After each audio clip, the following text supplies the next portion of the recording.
嗨，大家好，我是坦平叔。今天是2025年3月25号。这一期咱们聊一聊职场35岁现象。关于职场35岁现象，大家都深有感触，很多过来人，尤其这个感受比较明显，都经历过35岁。当然，这个35岁不是特指35岁那一年，是说你到了一定地步，就会出现35岁现象，或者叫35岁门槛。发现就业不那么乐观，在职场会遇到挫折或者叫波折，当然也有可能往上升，大部分人都没有这个机会，最后被迫改行。今天这个财经杂志它有一篇报道，叫为何会有职场35岁门槛，又该如何打破。文章的开头说，他说打破职场35岁门槛不仅关乎个人权益，更是应对人口结构变化、释放人力资源潜力的重要途径，已成为一件非常迫切的事情。这个是财经记者叫卢伟，当然他主要通过采访报道几个人物来揭示35岁门槛这个现象。首先出场的是一个叫骆志远的，他是参加了公务员考试，3个月后将揭晓谜底。骆志远报考的是2025年选调生，经过笔试、面试、体检和政审之后，他正在等待6月的最终结果，等待的时间太煎熬了。骆志远说万一没有考上，会马上去找其他工作。说尽管才26岁，但骆志远坦言自己也有年龄焦虑，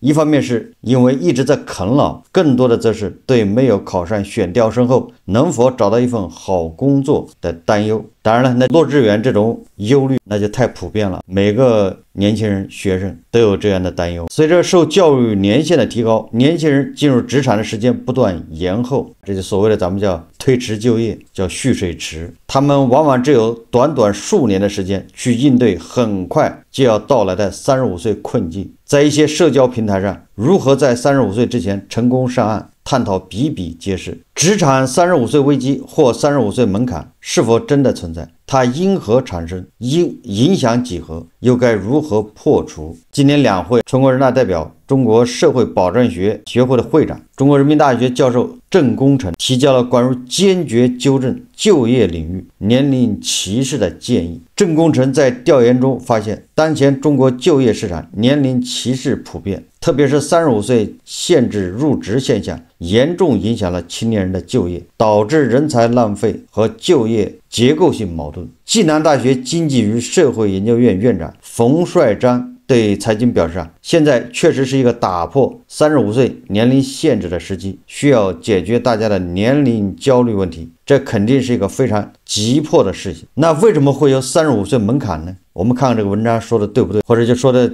有没有道理。说骆志远报考的是普通公务员选调生，作为党政干部的后备人选，其面向所有本科及以上学历的应届毕业生，报考条件包括中共党员、优秀学生干部等。和中央公务员选调生、定向选调生相比，普通选调生的报考条件相对宽松，报考人数较多，竞争也比较大。骆志远表示他不清楚和他一起报名的总人数，但笔试录了3600人，面试后留下1800人，政审刷掉600人，最终将留下1200个幸运儿。也就是你笔试过了，还得刷掉2/3，只留下1/3。考公对于一些年轻人来说是缓解年龄焦虑的一个重要方式。国家公务员公布的数据显示，他说2025年国考报名阶段共有342万人通过了用人单位的资格审查。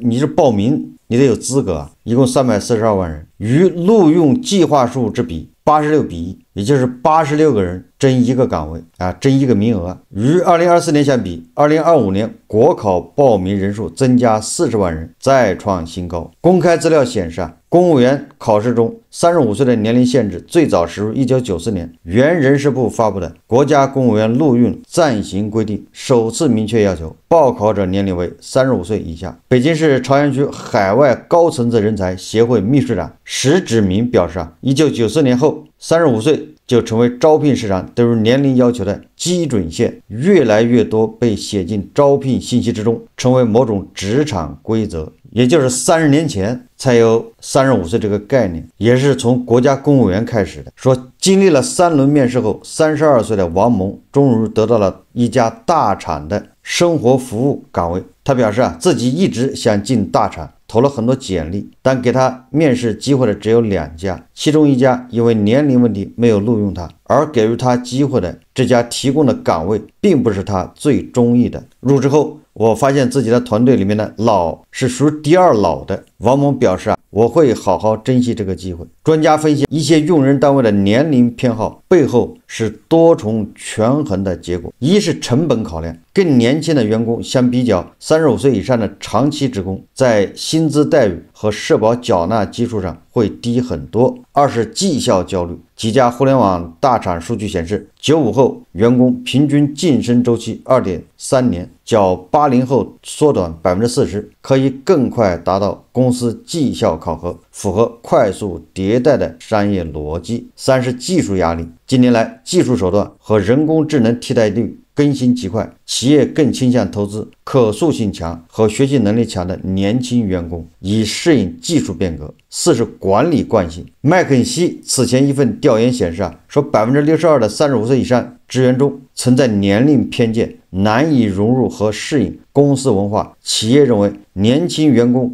更易培养企业文化认同感。这个公务员将报考年龄规定在35岁以下，其实有一定道理，因为政府机构是一个科层结构，一步步晋升需要时间。如果进入公务员系统的人年龄偏大，那就没有办法通过这个科层结构来上升，这相当于给很多其他机构树立了一个榜样。但金融行业、IT 行业普遍存在一种35岁或者类似35岁年龄限制，这个是不是有必要？这个年龄限制需要好好清理一下，并不是所有的职位都有这个必要。第一部分它主要介绍这35岁门槛怎么来的，为什么会有35岁门槛，当然这都是一家之言。第二部分说职场黄金年龄是多少岁。2024年底，38岁的张颖决定结束北漂生活，开始在湖南老家到处投简历。他坦言在北京职场竞争压力很大，他身边有不少朋友或亲戚曾因为年龄问题没有得到工作机会，或者因为年龄问题被裁员。花了将近2个月时间，张颖获得了一家上市公司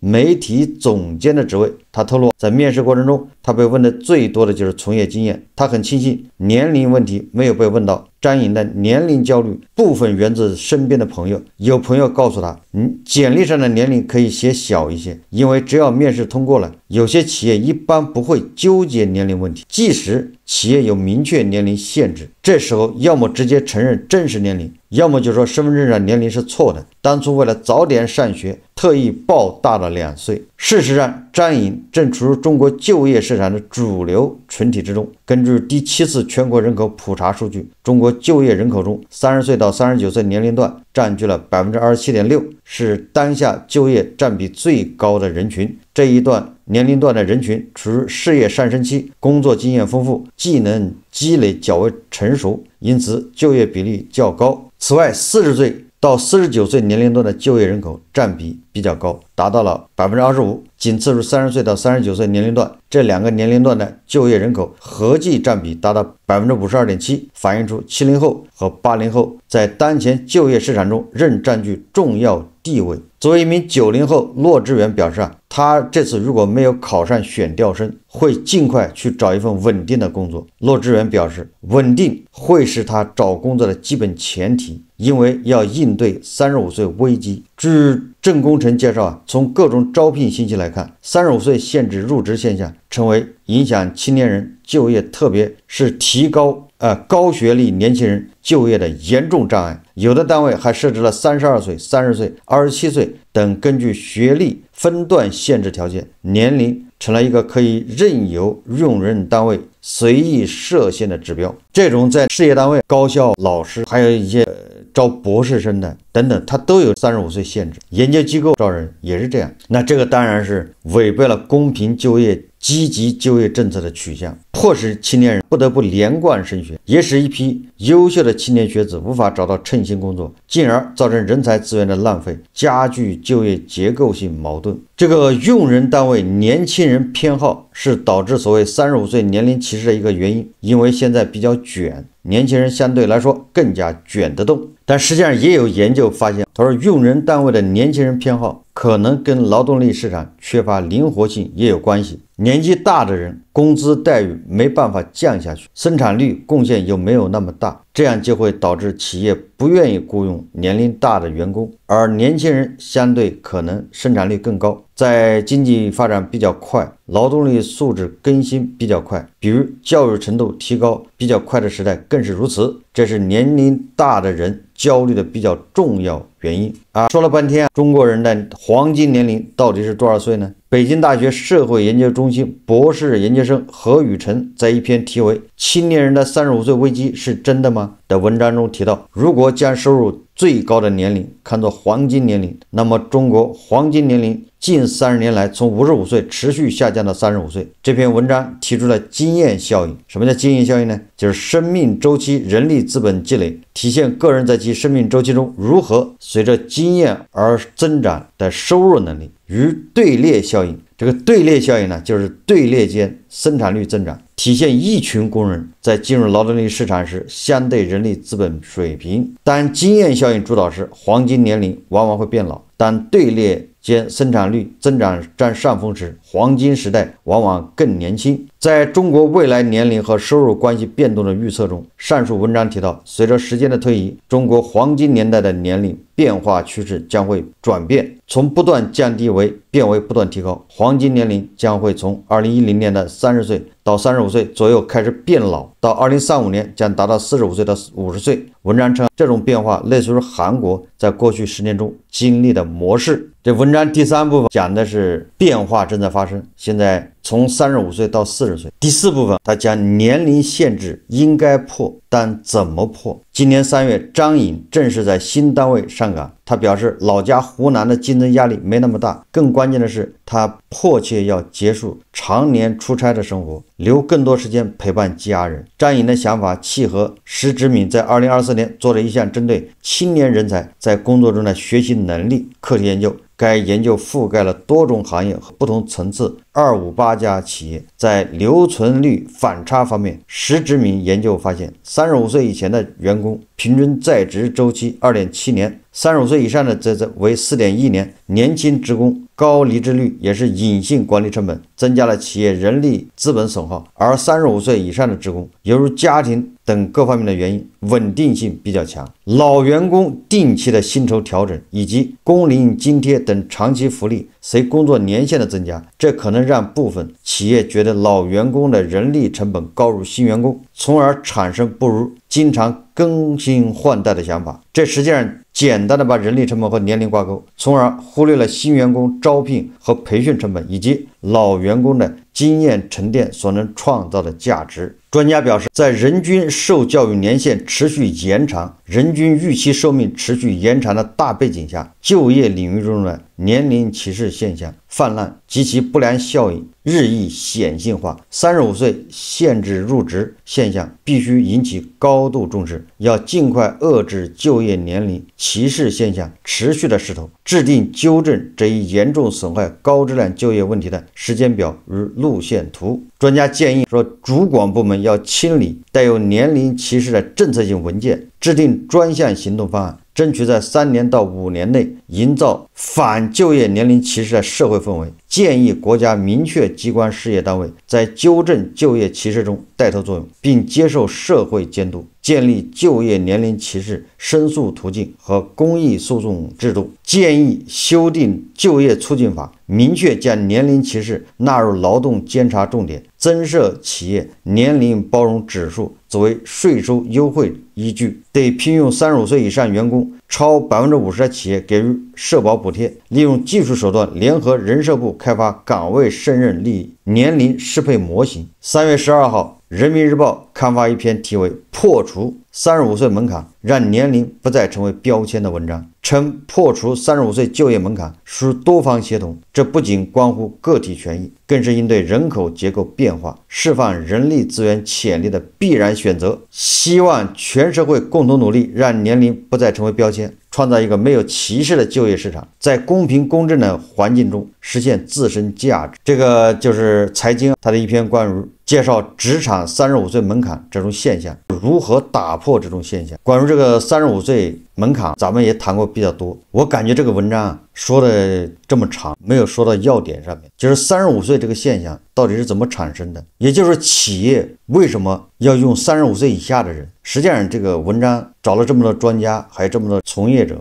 没有把这问题说清楚。我作为一个就业换工作比较多的，求职的简历发过很多，同时我又作为一个主管，作为创业，我又招人，所以我对这个应聘和招聘，对吧？这两种角色啊，我都干过，亲身体会。我来谈为什么会有35岁现象，以及35岁这个门槛应该怎么破除。首先一个，我们要知道这个人的不同阶段，你的所具备的社会经验和你的这个能力，对吧？和你的可塑性和你的创造力是不同的。你越年轻，就是大学刚毕业，你可塑性强，但是经验不足。随着年龄增长，你的可塑性在下降。除非有的人不一样，有的人他经常保持自我学习，天天要从零开始，他有个清零的心态。我们说普通人年龄越大，可塑性越差，但是他经验又越来越丰富。他那个经验也可能是个错误的经验，他的阅历也越来越丰富，他的阅历也不一定是正确的，但也有可能是正确的。所以你就发现不同的年龄段，它对应的工作是不一样的。你比如说有的企业招总经理，那他就要45岁的，优秀的可以放宽到50岁。如果他招一个普通岗位，他就不能超过35岁，他都会有这种限制啊。但很少有个企业说上市公司招个总经理，说限制在35岁以下，没有的。你看不同的岗位它有不同的要求，你是管理岗位还是什么岗位？那为什么有这个要求？那就是因为人的不同阶段你的特点不一样，只不过是我们招普通人多，都是普通岗位多，总经理一个公司只有一个，你招员工恐怕招500、600、700、800。这是作为一个人才，他不同的人生的不同阶段、不同年龄段，同一个人他这个表现是不一样的。那如果说反映到用工成本上，那他的性价比也不一样。所以你要招一个40岁、50岁的人去干普通职位，那对企业来说，他这个成本就比较高。这是从人才的角度。第二个，既然人有这么一个特点，那就会导致一个什么？导致用工单位一个倾向，他普通岗位他总希望招越年轻的越好，可塑性强，容易对企业产生认同，工资还低，还好管理。这个时候如果你把50岁或者40岁的人放在这个岗位，那完全反过来。在这种背景下，我们现在就业岗位不足，就业岗位越少，越导致大家用人单位它就越掐尖。我们反过来说啊，如果就业岗位非常多，反而人少，那这些企业它被迫它就没有办法再挑肥拣瘦，他40岁的他也要，因为你招不到人。我们现在是人过剩，是每年1200万大学生毕业，你有那么多岗位吗？你没有的岗位供大于求的时候，用人单位他当然要优中择优，所以他就本能的想把他35岁以上的给裁掉。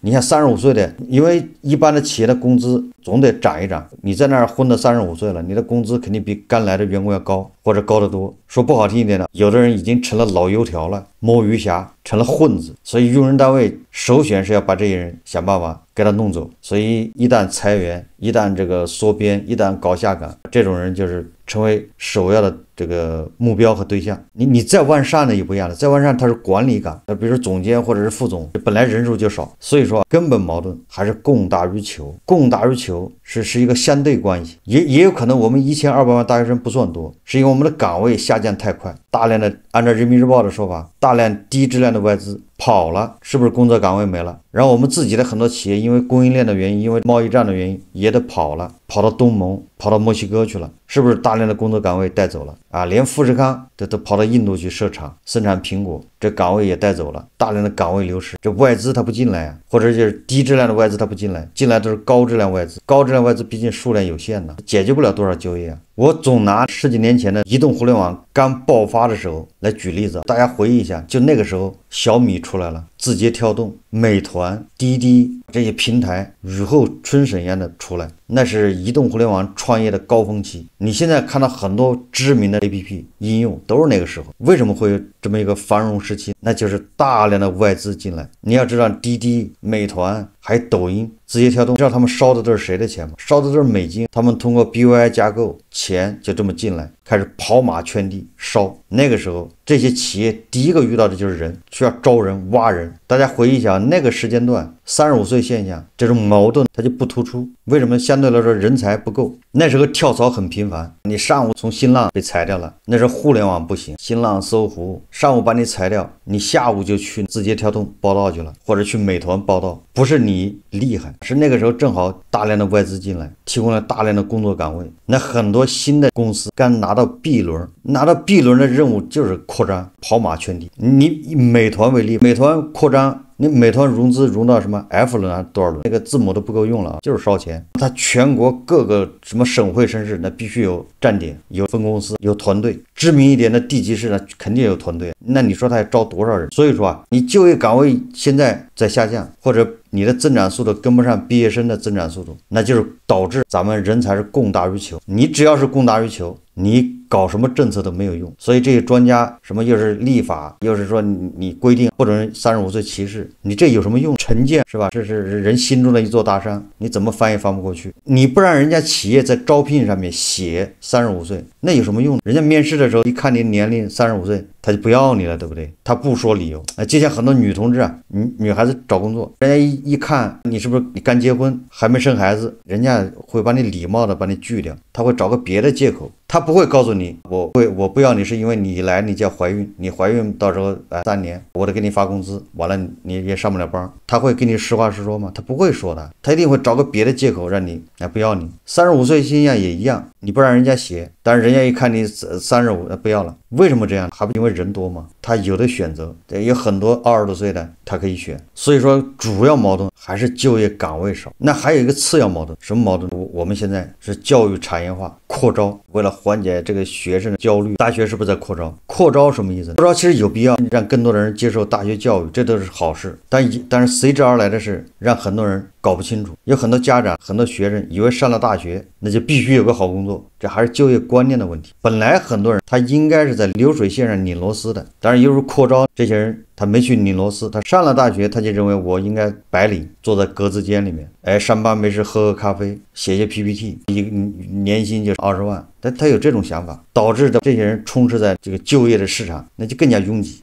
这好比以前啊，一说本科毕业那就是本科毕业，现在你一说本科毕业，实际上把很多大专的、中专的都涵盖在里面，你说这人数就一下就多了，所以被迫接着卷，那就是卷研究生。所以很多年轻人大学一毕业，一看写个本科已经不值钱了，上研究生，研究生完了之后还不够，上博士。这里面又有问题来了，你上研究生你考研加上读研，很多人第1年没考上，考第2年，读研需要时间，这样等他就业的时候，他已经26、27岁了，或者27、28岁。如果按35岁门槛来算，他的就业时间非常短，时间对他不利。所以说这是次要矛盾，这次要的原因主要是就扩招，导致很多人没有办法给自己一个清晰的定位。简单的理解，大量的人才，实际上也不能叫人才，他们需要高端的就业岗位，或者咱们说叫条件好、待遇好的这种就业岗位，而这种岗位恰恰是我们下降最快的。这种岗位需要我们也要创新，有什么高端制造，要走在世界的前列。只有这样，你这些岗位才多。这些岗位都是因为这些岗位高薪、待遇好。如果说年轻人大学毕业说我不在乎什么工作，我只想1个月赚5000，实际上这种工作很多，但是他干不了。你在流水线上努力干，1个月5000不多，能赚到，为什么不干？因为这个工作不是他心仪的工作，不是他想象中的。很多人想象中工作做 PPT， 做那些报表，搞个方案。还有一个我们的就业观念，现在有很多人他就业强调稳定，这个估计很多人都这么想。什么叫工作？他希望大学一毕业就进了一个大厂，就在里面干一辈子，最后在那儿退休，这叫稳定。实际上这种工作根本就不存在，或者有那么一段时间，所有的稳定都是相对而言，没有绝对稳定的工作，没有什么铁饭碗。所以说这历史一再又一再的告诉我们，不存在铁饭碗，不存在绝对的稳定，只有相对稳定，而且稳定是有非常大的代价的。就是你所看到的稳定，你以为的稳定，实际上是以牺牲很多东西作为代价。无论是外企，无论是大厂，比如华为、腾讯，或者京东，还是央企，甚至公务员，有绝对稳定的吗？绝对稳定的工作你又看不上，真正稳定的你看不上。你比如说京东的快递员，他就很稳定。你到京东去找个快递员的工作，你能一直干到退休，你愿意吗？前不久报道，京东已经有几千人已经退休了，都是快递员。你再看看京东有多少在就坐办公室的这种在京东退休的，恐怕还没有。京东有20多年了，能够在京东一直干20年的，除了快递员没有别人。你就知道这个现象为什么会是这样。好了，假设我们的工作岗位也够，都能匹配上，是不是就没有35岁危机？还是有的。在中国文化里面，我们儒家文化上叫尊老爱幼，尊老爱幼在职场上这就比较尴尬。你说你从一个普通职工，你大学毕业23岁，对吧？你从最低层干起没毛病。如果你干到35岁了，你还是最底层，你要往上升，上面岗位少，只有少数人才能升得上去。你35岁还是最底层的时候，那你说你上面的头恐怕才25、26岁，你总监恐怕才27、28岁，不到30岁。你说下面你都40的，他怎么管你？他还得尊老爱幼。反过来，尊老爱幼反过来就是你作为老年人，你心理上有某种优势，倚老卖老，那你对上面小年轻管你打心眼里是总之有点叫不协调，叫别扭。所以正因为有这样的别扭存在，最好的办法就是把裁员的时候把35岁这些普通的人全给你裁掉，这样就不别扭了。你想想，对吧？你是一个985大学毕业，35岁了还在一个普通岗位上面，你上面的总监也不知道哪个什么一个野鸡大学毕业的本科，工作能力突出，比你年轻，比你这个学校差得多，但是他就是你的头，或者是你头的头，你难免会牢骚满腹。所以我说这么多35岁现象，实际上35岁是个泛泛的概念，最突出的矛盾，最根本的原因就是因为我们的好的工作岗位越来越少，而毕业的人越来越多。这个矛盾你不解决，你其他的细枝末节解决的再好都没用。那怎么应对35岁危机？实际上有2个，一个就是作为我们韭菜，你抱着一个清零的心态，随时从零开始，你活到老学到老。所以我要强调学习能力。其实你去应聘哪个单位看中你，第一个就是你的适应能力，还有你的学习能力。第二个，你要放弃幻想，什么找一个稳定的工作，一干40年，在那儿干到退休。如果真的有这样的工作，你一定会烦，你干不了3年，你恐怕就要走人。这种工作它隐性成本非常高，它一定要会牺牲你很多其他的你看不见的。一旦你进入，你坚持不了3、5年，何况这种工作本来就少。难道你没有发现吗？农民是可以干一辈子的，就所有这些稳定的能干一辈子的事情，一定是你不想干的。总统很刺激啊，但好像呢只能干4年，顶多8年，再干就要犯法。但农民没说你干9代农民，没说你犯法，多稳定啊。所以我们要破除35岁这个危机，你就得有清零的心态，活到老学到老。刚才说了，因为你年纪越大，你学习能力差，可塑性差，那我们叫克服，让自己与时俱进，让自己要适应这个新环境。还有一个35岁门槛怎么解决？你不要等到35嘛，你等到30多岁，你看形势不好了，有机会你就出国，只能这样，日本去澳大利亚，现在是个办法，因为这些地方它缺人，他们的工作岗位多，他那个工作岗位在澳大利亚恐怕不是什么好的岗位，但是对我们来说那简直是，对吧？是优质工作岗位，把人当人看，它的竞争没那么大，人挪活，树挪死。好，这期节目我们就聊到这里，感谢大家收看。如果喜欢我的节目，欢迎订阅转发，也可以在下方留言评论，谢谢大家。